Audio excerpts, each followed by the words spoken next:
ମୋ ନାଁ ବାଳକୃଷ୍ଣ ସାହି, ଗ୍ରାମ ମୁତୁଣିଆ। এই যে বালিঘাট নেই কিছু লোক করছেন, কিছু লোক କରୁଛନ୍ତି, କ'ଣ କହିବେ ଏ ବିଷୟରେ? ଇଏ ବାଲିଘାଟ ପାଇଁ କିଛି ରାଜି ଯେମିତି ଆସୁଛନ୍ତି ଆମର ବିଭୂତ ରାୟ ସାଂସଦ, ଇଏ ଆଙ୍କର ଗୋଟେ ଦଳ ମିଶ୍ରଣ ପର୍ବ ଚାଲିଛି। ଇଏ ମିଛରେ ଗୋଟେ ହାୱା କରୁଛନ୍ତି ବାଲିଘାଟ ସକାଶେ। ଇଏ ହେଉଛି ବାଲିଘାଟରେ ତ କିଛି ଆମର ପ୍ରୋବ୍ଲେମ୍ ନାହିଁ, କିଛି ଅସୁବିଧା ନାହିଁ।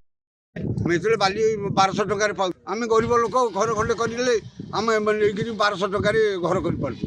ଆଉ ଶିଖର ଘାଟରୁ ଆଣିଲେ ତ ଆମେ 3000 ଟଙ୍କାରେ ବାଲି ପାଉଛୁ। ତାହେଲେ ଆମେ କେଉଁ ଗୋଟେ ଲାଭ ପାଇଲେ? 1200 ଟଙ୍କା ଦେଇକି ଲାଭ ପାଇଲୁ ଆଉ। ଏମାନେ କିଛି ମୁଷ୍ଟିକ ଅଛନ୍ତି, କିଛି ରାଜନୀତି ଖେଳ ଖେଳୁଛନ୍ତି 2-3 ଜଣ, ବେଶୀ 2-3 ଜଣ ୟାକୁ ବିରୋଧ କରୁଛନ୍ତି।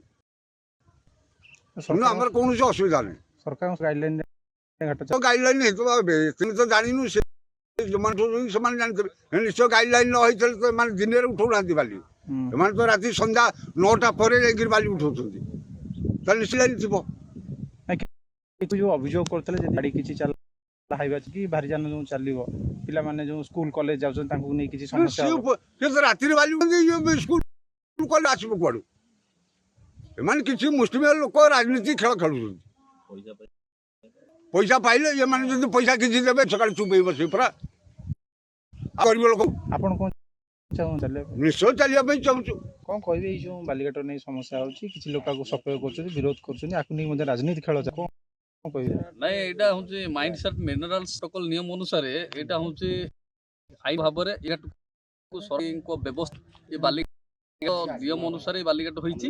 ବାଲିଘାଟର ଡିମାର୍କେସନ୍ ସବୁ ସରକାର ତାଙ୍କ ପାଖରେ କରିଛନ୍ତି। ଏଇଟା ସରକାରଙ୍କର ରାଜସ୍ୱ ଏବଂ ହଉଛି ବାଲିଘାଟ ଆମ ଅଞ୍ଚଳର ଯେଉଁ ତାଳ ଧରାଯାଉ ଆମର ହଉଛି 4-5ଟା ଗାଁ ଯାଉ ବିଭିନ୍ନ ଲୋକମାନେ ଏ ବାଲିଘାଟ ଚାଲିବାରୁ ସହଯୋଗ ପାଇବେ। କାରଣ କାହିଁକି ନା ବାହାରୁ ଯେଉଁ ବାଲିଘର ଆଉଛି ଅଧିକା ରେଟ୍ ହେଉଛି, ଏଇଠି 800-900 ଟଙ୍କାରେ ବାଲି ପଡ଼ୁଥିବାରୁ, କାରଣ ଆମର ସେଇଠୁ ପାଖରେ 2-3,000 ଲେଖା। କିନ୍ତୁ ଆମେ ଭାବୁଛୁ ଗଭର୍ଣ୍ଣମେଣ୍ଟ ପ୍ରୋଟୋକଲ୍ ହିସାବରେ ଚାଲିଲେ କାହାର ବିରୋଧ କିଛି ନାହିଁ। ଆଜି ଗୋଟେ ଦୁର୍ଭାଗ୍ୟଜନକ, ଗୋଟିଏ ଲୋକ ଜଣକୁ ସମାଜସେବୀ କହୁଥିବା ଜଣେ ମୁଷ୍ଟିମୟ ଲୋକ ଟଙ୍କା ଦେଇକିରି ନଗର କାଳିଆକଣ ବାଲିଟିଆ କାକଟପୁର ପଥର ପକା ଯୋଗେଶ୍ୱରପୁର ଲୋକ ଗୋଟେ ମିଶ୍ରଣ ପର୍ବ ବିଜେପିର ନାଁ ନେଇ, ଆମେ ବି ସେଇ ବିଜେପିର ଗୋଟେ କର୍ମୀ, ଆମେ ବି ଆକ୍ଟିଭ ମେମ୍ବର 100 କରିଛୁ ବି କାମ କରିଛୁ। ସେମାନେ ଆଜିକାଲି ନଥିଲେ, ସେମାନେ ଗୋଟେ ଆକ୍ରୋଶମୂଳକ ବିଜେପିକୁ ଗୋଟେ ଢାଲ କରିକି ହଇରାଣ କରିବା ପାଇଁ ଷଡ଼ଯନ୍ତ୍ର କରୁଛନ୍ତି। ଷଡ଼ଯନ୍ତ୍ର ଫଣ୍ଡ ହେବ, ଯେହେତୁ ଏଇଟା ସରକାରୀ ବିଧି ବ୍ୟବସ୍ଥାରେ ଅଛି, ସରକାରଙ୍କର ରାଜସ୍ୱ। ଏଇଟା ହେଉଛି ସରକାର ଏବେ ବି ଗୋଟେ ଡିକ୍ଲେୟାର କରିଛନ୍ତି ମୋହନ ମାଝୀ ସରକାର ହେଉଛି ଲୋକଙ୍କର ସରକାର ବୋଲି ଆମେ ଭାବୁ। କାରଣ ସେ ମୋହନ ମାଝୀ ନିଜେ ବି କହିଛନ୍ତି ଯେ ଯେଉଁମାନେ ଗରିବ ଲୋକ ବାଲି ପାଉନାହାନ୍ତି ଅନ୍ତୋଦୟ ଯୋଜନାରେ, ସେମାନଙ୍କୁ ସରକାର ତାଙ୍କ ତରଫରୁ ମାଗଣାରେ ବାଲି ଯୋଗାଇ ଦେବେ। କିନ୍ତୁ ଏ ବାଲିଘାଟ ମୁଁ ଭାବୁଛି ଯେ ସରକାରଙ୍କ କଥାକୁ ମାନିକିରି ଏବଂ ଅନ୍ତର୍ଜୟରେ ଯେଉଁ ଗରିବ ଲୋକଗୁରା ପାଇଛନ୍ତି, ଆମ ପଞ୍ଚାୟତରୁ ବି ଲୋକ ଏଠି ବି ମାଗଣାରେ ବି ବାଲି ନେଇଛନ୍ତି।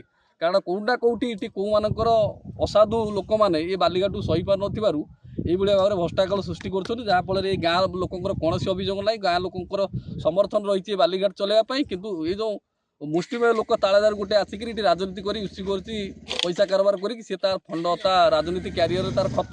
କିନ୍ତୁ ମୁଁ ଭାବୁଛି ଗଭର୍ଣ୍ଣମେଣ୍ଟ ସୁରକ୍ଷିତରେ ନିୟମକୁ ମାନିକିରି ଏ ବାଲିଘାଟର ଠିକାଦାର ଚଲାଉଛନ୍ତି ଏବଂ ଗାଇଡଲାଇନ୍ କି ମାନିକିରି।